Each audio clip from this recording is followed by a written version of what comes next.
Sebelum video ini dimulai, pastikan kamu sudah mengklik tombol salam alaika ya Rasul salam alaika ya Habib wa barakatuh. Alhamdulillahillazi farada as-siyama 'alal mu'minina fi ayyamin ma'dudat la'allahum yattaqun. Ashhadu an la ilaha illallah wahdahu la syarikalah wa ashhadu anna Muhammadan 'abduhu wa rasuluh la nabiyya wa la rasula ba'dahu amma ba'd. Wa qala Allah ta'ala fil Qur'anil Karim fi suratin Nisa al-ayah at-tasi'ah. Na'udzu billahi minasy syaithanir rajim. Wal yakhshal ladzina law taraku min khalfihim dzurriyyatan dhi'afa khafu 'alaihim falyattaqullaha wal yaqulu qawlan sadida. Shadaqallahul azim. Yang kita hormati Bapak Ketua Pengurus Masjid Al-Hijrah beserta seluruh pengurus yang hadir pada malam hari ini. Yang kita hormati para tokoh masyarakat, nenek mama, alim ulama, cadik pandai, bondo kandung, bapak ibu, para pemuda, remaja, adik-adik dan anak-anak yang kami sayangi. Hadirin wal hadirat, kaum muslimin dan muslimat sidang jemaah ba'dal isya menjelang tarawih rahimakumullah. Malah kita bersyukur kepada Allah Subhanahu wa taala. Alhamdulillah tadi disampaikan oleh protokol. Kita telah memasuki nisfu Ramadan, pertengahan bulan Ramadan. Dan alhamdulillah kita yang hadir indah ada yang tereliminasi. Sebahagian kawan-kawan kita ialah mulai berguguran. Sebab kita yakin dengan hadis Rasul, man qoma ramadhana imanan wa ihtisaba ghufira lahu ma taqaddama min zambi. Siapa yang mendirikan malam Ramadan itu, mendirikan malam Ramadan itu bisa dengan salat tarawih, zikir, salat tahajud, iktikaf, baca Al-Qur'an dan sebagainya. Ghufirallahu, dengan penuh imanan wa ihtisaban, dengan penuh keimanan dan keikhlasan, ghufirallahu ma taqaddama min zambi, diampuni dosa-dosanya yang telah berlalu. Mudah-mudahan nanti berlalunya Ramadan maka habis pula lah terhapus seluruh dosa-dosa kita yang terlanjur. Amin ya rabbal alamin. Kemudian salat beriring salam wajibnya kita nabiyina Muhammadin sallallahu alaihi wasallam. Allahumma salli ala sayyidina Muhammad wa ala ali sayyidina Muhammad. Apa ibu, hadirin wal hadirat, anak-anak kami yang kami sayangi, untuk beberapa menit ke depan sebagai tausiah menjelang salat tarawih, kita coba membahas firman Allah dalam surah An-Nisa. An-Nisa artinya perempuan, ibu-ibu. Ayat yang ke-9. Ayat itu ambo yakin banyak kita yang hafal. Sebab ketika membaca ayat tadi nampak dia ambo ikut pula bibir apa ibu mengikuti ayat yang ambo baca. Kita ulang membacanya dan kita terjemahkan, lalu kita jelaskan fahmul ayah, pemahaman ayat itu. Wal yahsal lazina, hendaklah ado maraso khawatir, maraso waspada, maraso camih, maraso canggung. Allazina law taraku min khalfihim dzurriyyatan dhi'afa, orang-orang yang seandainya kalau nyo tinggalkan generasi mereka, lamati awak tinggalkan anak cucu, dhi'afa, dzurriyyatan dhi'afa, generasi anak cucu yang lamah. Lamah ekonomi, lamah iman, lamah kesehatan, lamah ilmu pengetahuan, lamah alai keterampilan, lamah seluruhnya. Khafu alaihim, diulang balik. Kalau tadi khasyah, takut kepada Allah. Kemudian khafu, khawatirlah ke anak-anak tu. Maka Pak Ibu, anak-anak itu menjadi kewajiban kita untuk supaya kita waspada, khawatir. Jangan sampai mereka melarat kita tinggalkan. Lalu disambung Allah, falyattaqullaha. Maka hendaklah mereka bertakwa kepada Allah. Wal yaqulu qaulan sadida. Hendaklah mereka mengucapkan maja anak-anak itu dengan kalimat-kalimat yang baik. Apa Ibu, di antara kewajiban kita adalah mendidik anak. Dan kini tantangan kita luar biasa. Apa Ibu, termasuk kecamatan kita Kuranji, ambo malam minggu menjelang Ramadan itu menunggu orang rumah pulang dari Bukit Tinggi, lalu ambo ketapian oto di bypass di seberang jalan Budiman itu. Malam minggu tan basobot di ambo jam 1 parak siang. Anak-anak entah anak kita entah anak mah bawa Honda rami bana. Cik Honda tu isi batigo. Pakai bendera. Nyo kelilinglah jalan bypass itu. Apa Ibu, anak awak kalau jam 1 balik, jam 2 balik, indak yo pulang cari telepon. Apalah nak produksi. Dan tantangan kita memang luar biasa baik. Mereka tu Pak Bu, kalau berkumpul anak-anak kita muda-muda tu, anak SMP, anak SMA, berami-raminya. Tu bersobok beko dengan nan seusianya. Kok di tepi jalan, kok di mana siapa? Woi waang, keluar masuk. Baru benda tu. Baca kak sekali tu. Saya nak saya. Nampak dia sana, bagaang. Aku keluar sekali baca kak.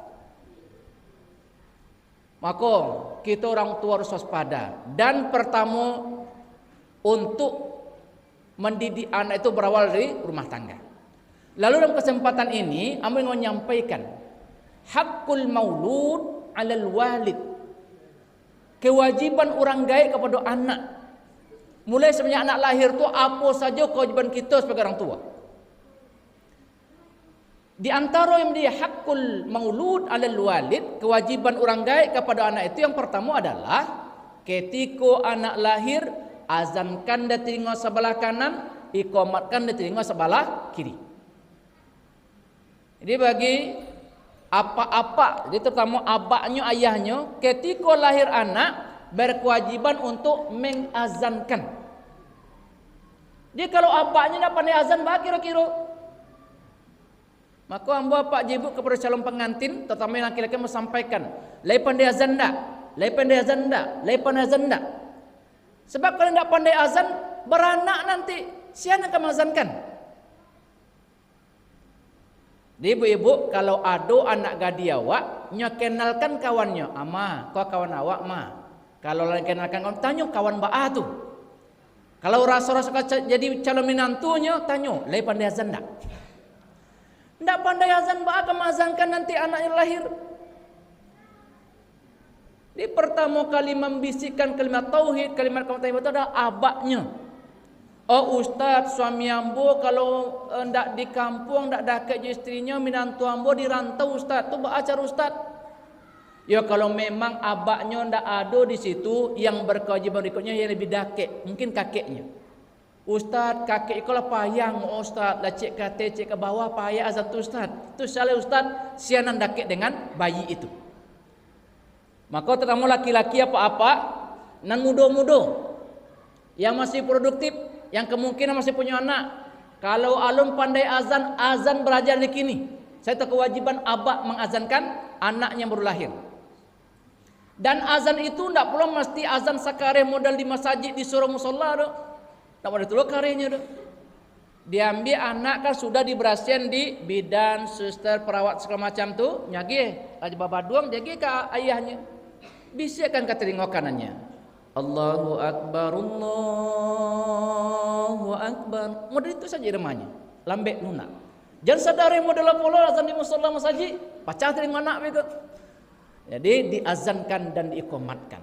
Itu kewajiban orang gaib yang pertama.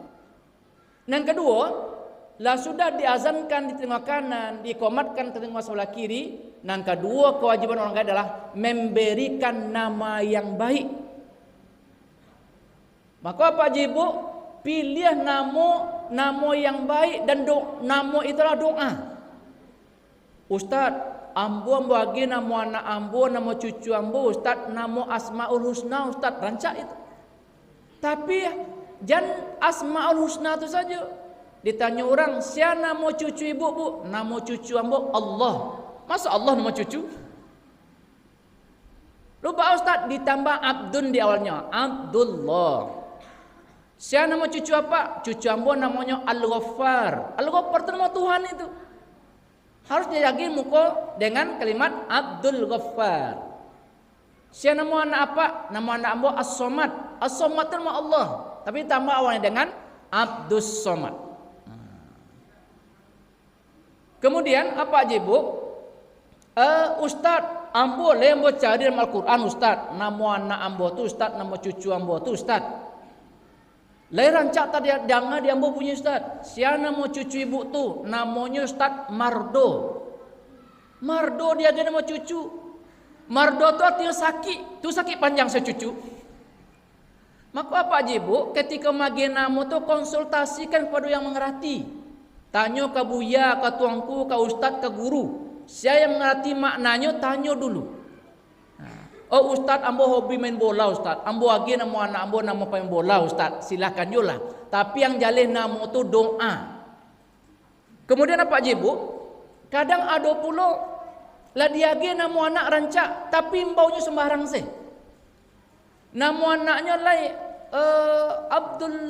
Abdul Qahar. Tapi bau sehari-harinya Ateng. Nama anaknya Sulaiman. Imbau sadari yung nenek.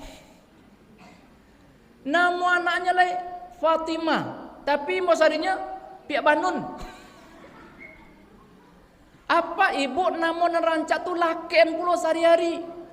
Jangan diimbau dengan nama yang indah disukai di anak. Dan nama yang diimbau di rumah itu akan laki.